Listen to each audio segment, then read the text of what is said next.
২৪ ঘন্টার ব্যবধানে এবার ভরিতে ১৪,৬৩৮ টাকা কমেছে স্বর্ণের দাম। শুক্রবার এক বিজ্ঞপ্তিতে এই তথ্য জানিয়েছে বাংলাদেশ জুয়েলার্স অ্যাসোসিয়েশন বাজুস।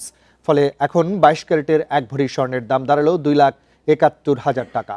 নতুন দর শুক্রবার সকাল 11:15 থেকেই কার্যকর হয়েছে। বাজুস জানিয়েছে, স্থানীয় বাজারে তেজাবি স্বর্ণের মূল্য কমায় সার্বিক পরিস্থিতি বিবেচনায় এই দাম নির্ধারণ হয়েছে।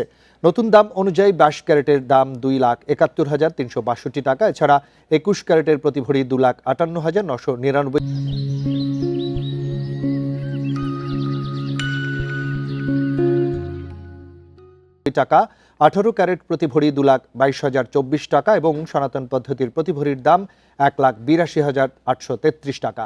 এদিকে স্বর্ণের দাম কমানোর পাশাপাশি রূপার দামও কমানো হয়েছে।